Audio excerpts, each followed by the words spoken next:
You're listening to Shoe In, covering the ins and outs of all things footwear, from sneakers to heels, loafers to slippers, and every type of shoe in between. Brought to you by the FDRA, the Footwear Industries Association focused on retail, trade, politics, and fashion, helping create and enhance conversations on all things footwear. And now your footwear insiders, Matt Priest and Andy Polk. Matt, how's it going? Andy, I'm doing fine, man. How are you, my friend? I'm doing all right. Making do with the new global way of living.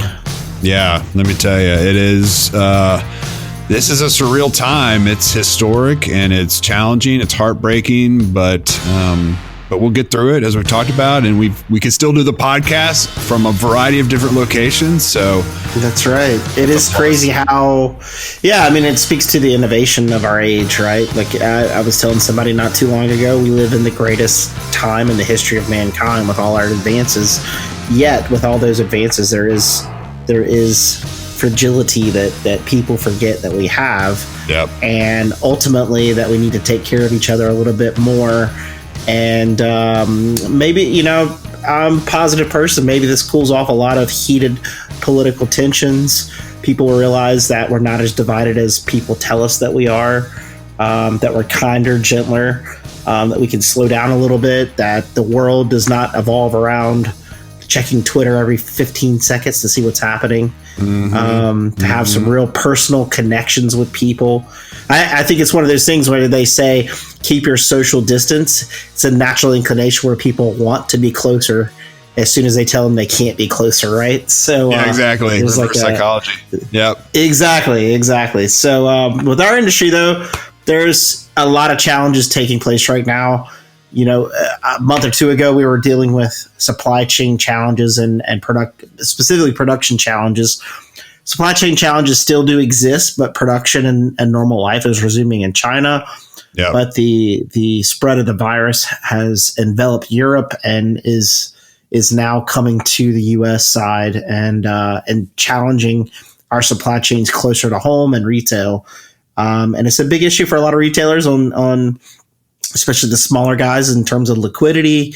We hope this doesn't impact product in terms of scarcity on shelves. It could, we don't know.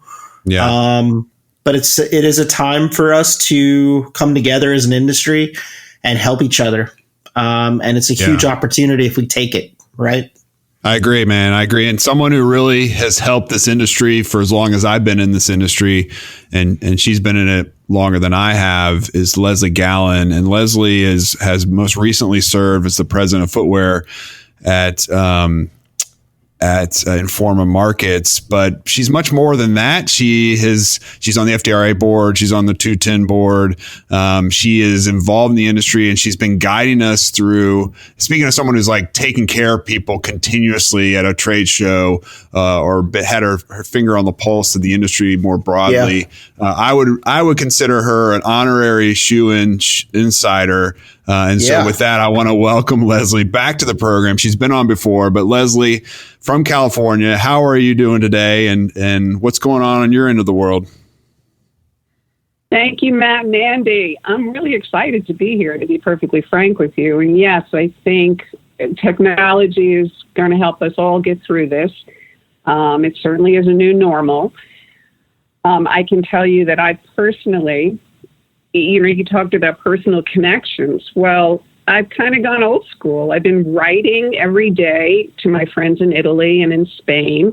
Truthfully, I think it's helped us all with a little bit of humor. Being in the business that we're in, we're all trying to find the silver lining here.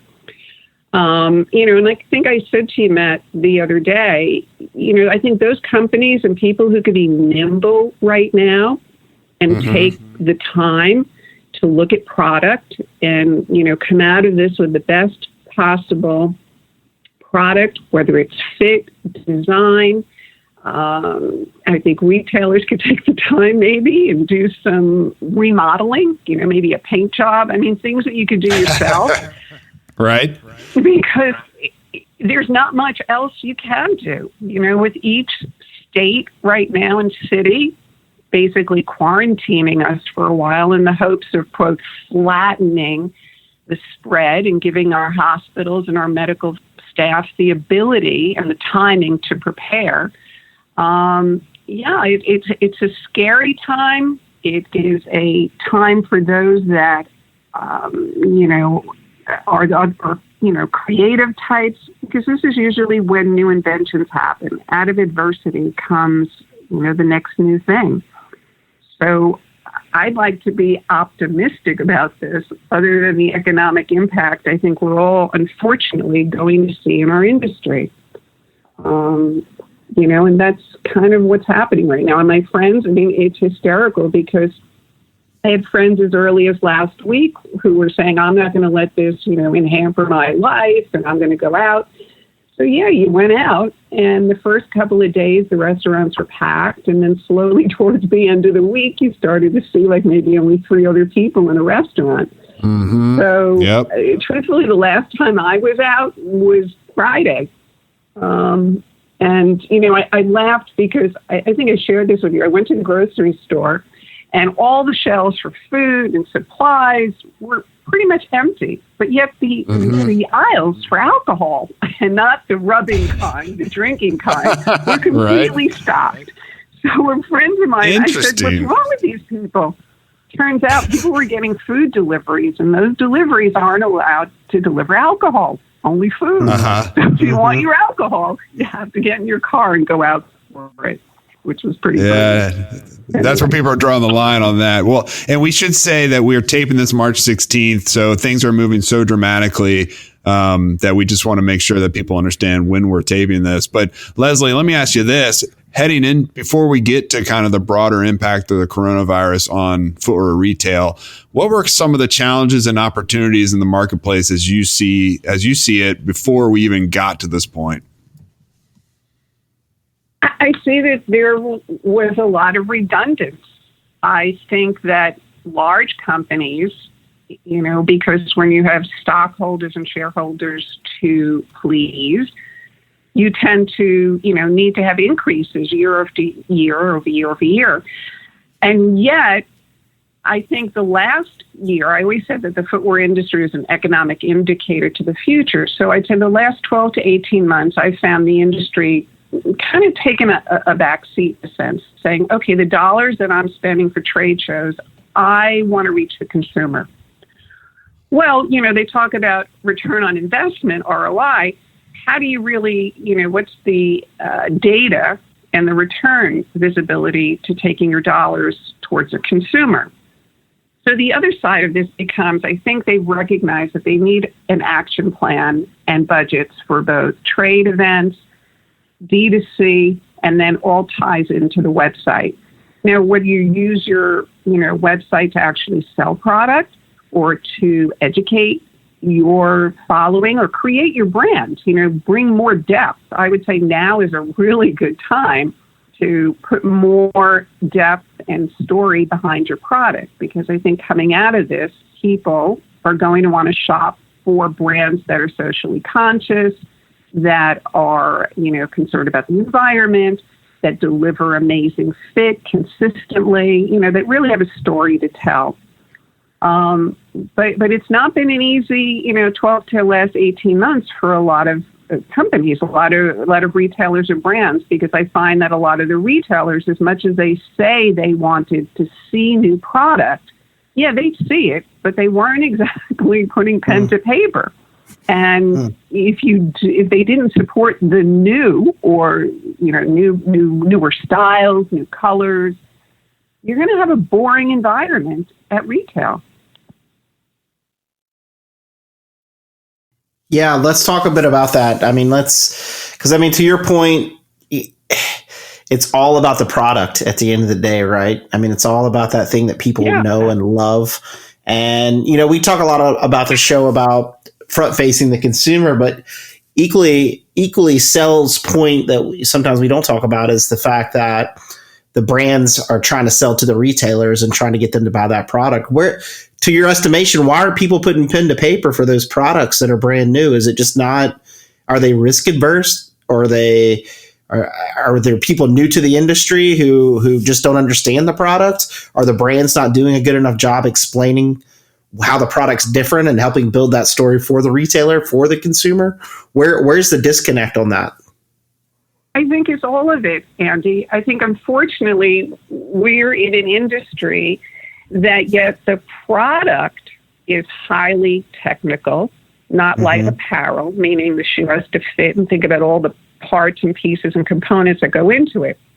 But yet those that are out there on the front line to convey this message about the product, I don't think have been properly retooled for this. Right. So now, when you look at why is a retailer hesitant, yes, I think they're risk averse.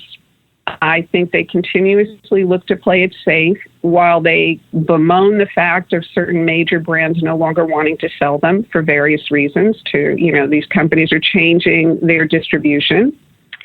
Perhaps now that these major brands aren't going to be able to get product. But, now let's take it down to like the real human level. If you think about when a consumer shops and they find something they love, they go back to that store. They want that experience. They also want to know, and then they tell their friends, oh my God, you got to go to Sally's or Joe's or whatever, because they always have unique product. It's, something that I found when you shop in Europe, which is why not only every season does the assortment change, but almost every month. And it does so to continue to bring these consumers into the store because they know they have to compete with, internet, but at least offer the customer something completely different that they can't find on the internet. Force them to have the interaction. I don't know. I think when I spoke to retailers, the biggest thing is fear. I know that I personally would vet the brands that we would bring to expose them to. In other words, making sure that these companies had been in business for many years, were financially sound, were doing business all over the world. In America, because it's so large and far away from most of these European manufacturers' home, was probably their last frontier. I do know that some of the retailers that were smart enough to take advantage of it started to buy in groups in order to get better margins, newer products. But I think it's going to take people now, they're going to be forced to think outside of the box, from the normal way of doing business. Right. And I think from successful like boutiques we've seen who have a good following in their communities because of that product differentiation where they go somewhere different and bring in a different brand that they haven't seen before to keep it fresh to that point. So I think you're right about that. I think the challenge is it's very easy to stick with what you know and make orders on shoes that you might sell 80% of versus a new shoe that you're not quite sure you're going to sell any of. So in some instances, it's a little bit human nature to go back to what we know, but it doesn't fulfill that experience we need at brick and mortars with product and look and feel and touch it and getting people excited about things. And that's probably a difference between retailers that will be successful and around in 5 years and those that won't, maybe. And you want to know something? It's almost like back to when I was a buyer initially. Is to photograph the styles and put them all up on a wall. Let's call it a whiteboard. So by the time you were ready to finalize your buy, you were able to see, let's say, all the brown, all the blue, whatever you were bringing in to really determine whether or not you were going to have too much of a certain particular style and if you were missing something. I know there's many computer type programs out there and companies that are offering these services today. And I do think that it's something that retailers should take a look at, as well as the brands, to ensure that their, product building are building the right product for what the needs are for today. Yeah, it's exactly it. It's just, I think sometimes we forget we need to go back to basics, and maybe throughout the whole issue we have now where we have a pause in our lives, that we can go back to basic business practices and look at what we're doing to make sure at a baseline level we're doing it right. Because I think we're so attracted to doing all these other things, and we're watching competitors and what they're doing, and we're jumping here and jumping there, and all of a sudden we take 3 steps towards a direction we're not familiar in, and all of a sudden we find ourselves in a hole just because we didn't do the basic business practices that we know that we have to do every single day. And we chase some easy buck and make a bad decision. But conversely, I think part of what you're saying is exactly right, because, you got to have 25% risk to keep being successful, or some percent, right? You got to have some idea of what you're willing to risk in order to keep your product fresh and keep your brand fresh, right? Yeah. I mean, listen, I've been a buyer, and I would test product. I would bring it in, and, if it wasn't moving, sure, move it out fast to try to just, not lose your initial investment. I mean, I do think that the consumer is telling us it's not all about price. When we just, we were at, let's call full employment, people have money in their pocket. They're willing to pay for things, but they need to understand the value proposition. Right. If you say to yourself, well, why is Gucci and, Hermes and all these, brands able to sustain themselves? Well, they told a really good story. Obviously, A, the celebrity factor, but B, quality, endurance, resale value, all of the things that most brands tend to overlook.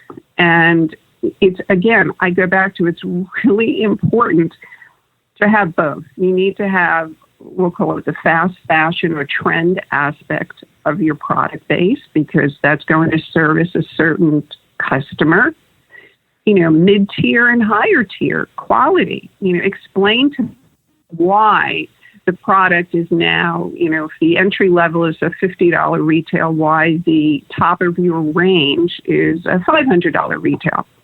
Explain to them how the shoe is made. Take videos, put it on YouTube, put it on your website.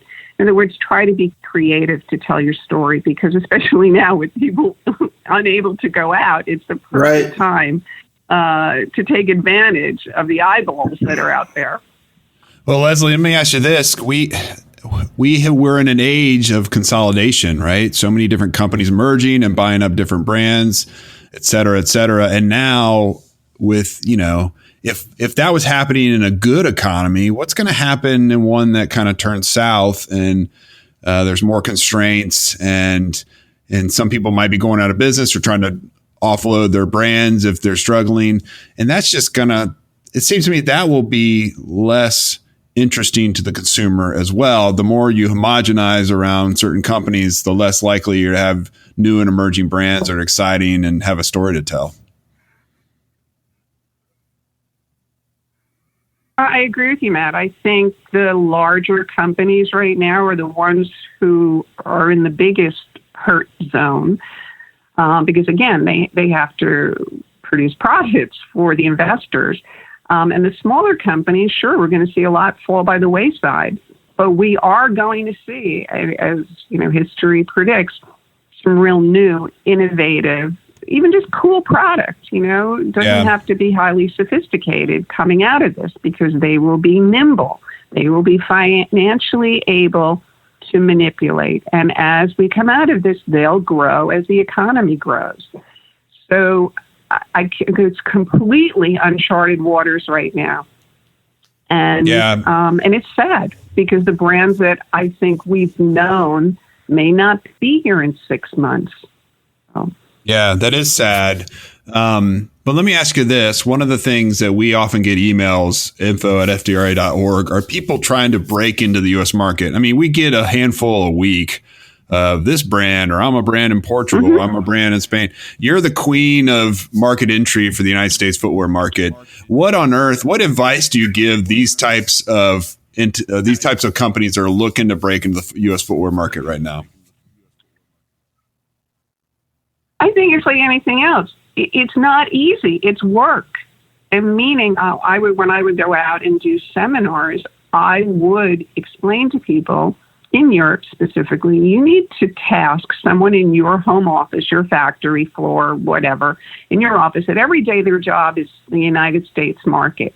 That means looking at who their competitors are selling, the retailers, investigate who those retailers are, and then begin to reach out. And it's not all about an email or a telephone number. It's about creating the messaging and using, old-fashioned snail mail and sending them something. We all get way too much visual and spam and emails, that we're not even paying attention to. But if something comes across your desk, you're certainly going to pay attention to it.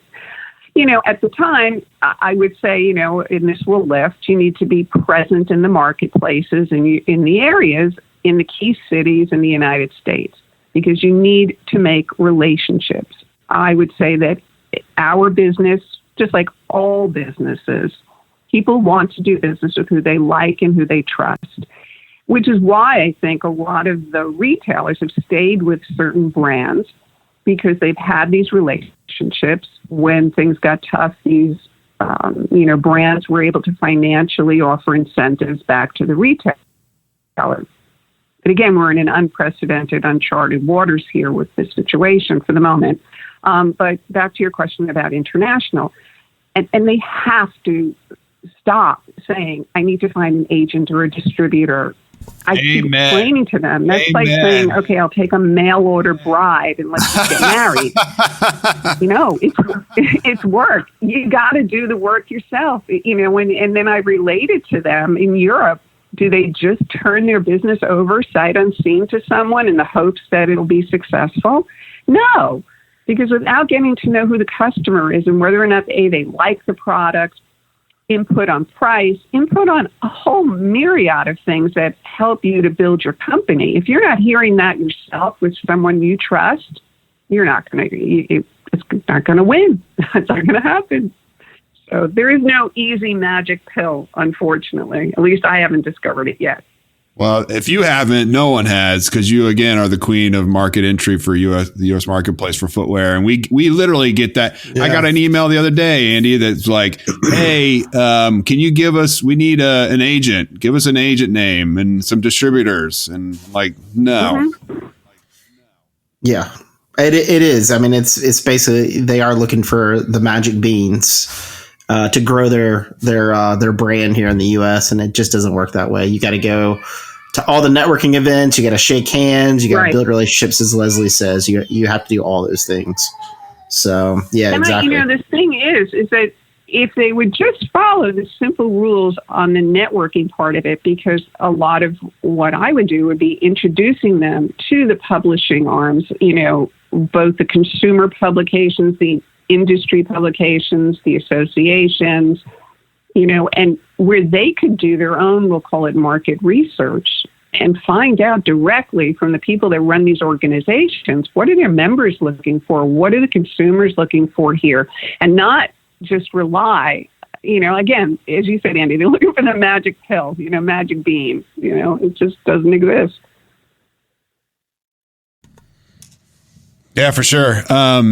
So with that, one of the things that, Leslie, you've always been really good at, I should say, is kind of curating the next fashion trends. And we also have asked Jasmine to do that for Andy and myself over the 200 plus episodes we've had on Shoe In Show. And so with that, I want to bring in Jasmine with her world famous fashion, footwear, and focus segment, because this is kind of like two icons in the fashion and analysis world coming together, Leslie Gallin and Jasmine Pendergrass. And so let's see what the two of you can come up with that Andy and I can scoff at or try to adopt or be ashamed that we don't do. So Jasmine and Leslie, Jasmine, why don't you kick it off, and Leslie will have you pontificate about the latest trends that Jasmine unveils. Well, yeah, definitely. I will second that for the audience, that Leslie has great style. You can't see her, but anytime she shows up, it's always very well done. Amen. I was online today. My dear, you've made my whole day as I'm sitting here in my sweatsuit. Well, that's only for right now. Don't worry about it. I was online today and I've seen J-Lo in so many campaigns recently. Like she's been on like a heavy apparel and footwear campaigns, and she just launched her shoe line at DSW today, and I got to check out some of the heels. They're very cute. She has like a black pair that's like mesh, but I just always think it's interesting like how like celebrities more and more and more are getting more into the footwear space. And is there any celebrities that you always get like excited for, Leslie, that come out with things? I know for me it's Rihanna. Like anytime Rihanna's coming out with any new collection, I'm looking at it. Not so much as I would like a Beyonce. That doesn't get me like super excited. But do you have any of those like celeb collaborations or like apparel or footwear lines that you're really into and you're always looking for? I think, Jasmine, it's so funny. I don't know so much that it's the celebrity being the designer. I think it is the celebrity's total look and the total persona. Because if you look at, when you're looking at the red carpet, we're all looking at who's dressed well. I wish they would show more of the shoes and what shoes they're wearing. But it really is a head-to-toe look, from the jewelry to the gown to the shoes. I think there's interesting things that are happening. I mean, Kat Von D is working with a friend of mine, Rebecca Mink, on a vegan designer shoe that's made in Italy. And Rebecca had been doing it for years, and now Kat's out there because she has a celebrity name that's helping to boost the business for this smaller company. And I think we're seeing a lot of that. And to your point with J-Lo and the deal right now with DSW, I think it's a real shot in the arm for the retailer to have that level celebrity Absolutely. do a private or a specific program with their company. I think we're going to see more and more of that. Which is fun. Again, where we started this conversation, newness to the industry, to the store shelves. And if this is a way to add newness, well, then great. I'm all for it because it's going to help, ring that cash register for our retailers. Yeah. And bring create more of like a relationship with the retailers, because sometimes I feel like I have more relationship with the brands than I actually do any other retailer. So I think having those collaborations will definitely gain more of a relationship between like the consumers and a specific retailer. So I think that's a great point that you make for sure.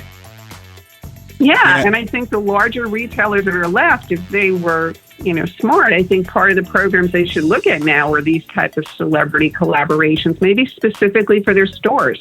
Because now I'll date myself, but if you really turn the book back years ago, I mean, even so much as into the 70s, you had retail stores collaborating with brands to do, special programs for them that, the items could only be found in their store. And I think it's going to be a time for that as well, to create excitement. Oh, we have to go to this store because you can only find this particular product there. And, if I was, on either side of the fence right now, I would be looking to take advantage of that specifically. Well, Leslie, that's awesome guidance. And as always, you've brought a wealth of knowledge and expertise that we don't have here in-house. And so that's why we reached out to you and wanted you to have you come on Shoe and Show. We've lost Andy to fatherhood, and which is one of the travails of working from home in this coronavirus era. And so he's off tending to children. But with that, he has empowered me to close out the show. He doesn't always let me touch the buttons on this machine. But Leslie, we want to thank you for joining us on Shoe and Show, because you are a friend, you're an FDRA board member, and you have a wealth of knowledge. So thank you so much for coming on the program. We really appreciate it. Thank you, Matt and Andy and Jasmine, for keeping everything moving forward, because I think that's what we all have to do right now. We need to be optimistic, and out of optimism will come the ideas for the future. I can't thank you guys enough for continuing to do your podcast during this time. So thank you. I'm here to support and do whatever I can for the industry.